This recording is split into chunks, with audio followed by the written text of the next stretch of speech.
Antum baca ikhwan, kalau di majalah Hidayatullah, saya itu sering kagum sama profil-profil dai mereka.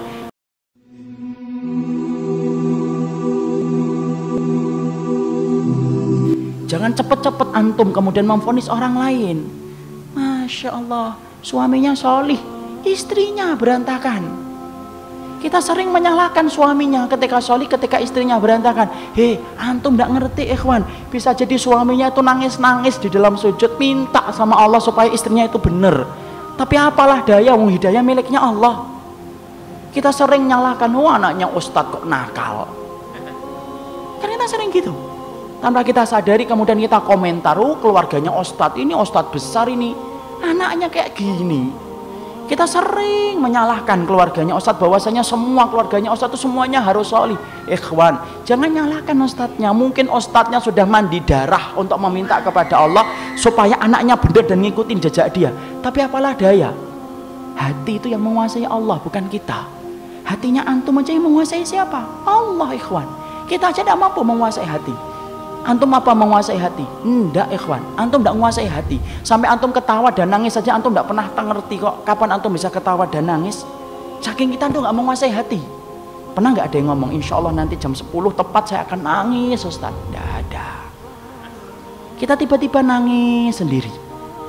Tidak ada yang ngomong, insya Allah nanti pada subuh saya akan tertawa terbahak-bahak. Kata siapa? Kita habis subuh malah kita tidak tertawa, tidak nangis, diem aja. Karena kita tidak menguasai hati kita. Loh, sampai hati antum aja tidak menguasai, apalagi hati orang lain. Makanya sampai Nabi berkata dalam salah satu doanya, inna quluba bani adama baina isba'aini min asabi'ir rahman yusarrifu haitsu yasha. Sesungguhnya hati setiap anak manusia itu berada di antara jari jemarinya Allah. Allah yang memutarbalikkan hati, bukan kita ikhwan.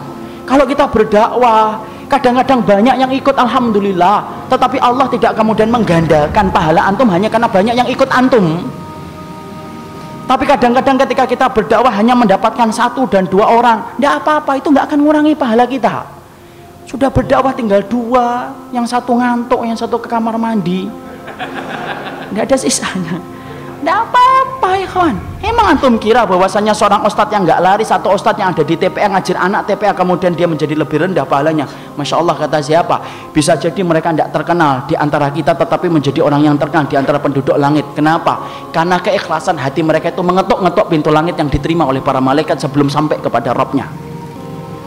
Saya tidak pernah menganggap bahwasanya orang yang kemudian hari ini terkenal itu lebih baik daripada orang yang tidak terkenal. Antum baca ikhwan, kalau di majalah Hidayatullah, saya itu sering kagum sama profil-profil dai mereka di pedalaman-pedalaman, yang mana kalau kemudian ketika harus ngajarnya harus ke tempat yang jauh, jalan kaki, kadang-kadang yang diajari 2 atau 3 orang. Saya pernah ngobrol dengan salah satu dai yang pernah ditaruh di Mentawai. Di Mentawai itu ikhwan, sholat Jumat itu bawa kopi, orangnya lagi khutbah semangat-semangat, yang dengerin sampai minum kopi. Coba kalau kita ngepul itu kepala. Tapi Masya Allah, ya harus sabar Ustaz. Mau gimana? Mau kita kemudian marah-marah, mau itu daerah mereka, merempul kita marah-marah, ya sabar. Jadi kalau kemudian lagi sholat, kadang-kadang lagi ini maunya nantilah sholat asarnya jam 4, ya jam 4. Maunya nanti jam 5, ya jam 5, sesuai dengan kemampuan mereka.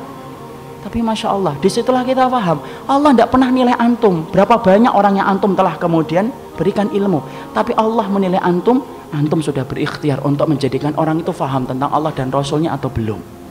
Supaya kita jangan merasa kalau jadi suami merasa berhak untuk memiliki hati istri. Tidak bisa ikhwan. Makanya kalau antum punya hajat tentang istri antum, minta sama Allah, gantungkan harapan kita sama Allah. Sama pula kita punya permintaan tentang suami, gantungkan kepada Allah. Karena yang memiliki hati suami dan hati istri kita itu Allah, bukan kita. Ini kita paham. Kenapa? Ketika antum mengatakan ihdinas siratal mustaqim, berarti antum meyakini Allah yang punya hidayah. Itu yang menjadikan antum meminta kepada Allah supaya diberikan hidayah. Ini Masya Allah, indahnya ketika kita paham bahwasanya hidayah itu miliknya Allah. Tidak perlu bagi antum kemudian mengkorek-korek, kemudian antum kemudian meminta hidayah supaya datang tepat waktunya. Tidak. Ya Allah, semoga dia diberikan hidayah sunnah bulan ini ya Allah ya, jangan bulan depan. Tidak bisa, Allah yang menentukan.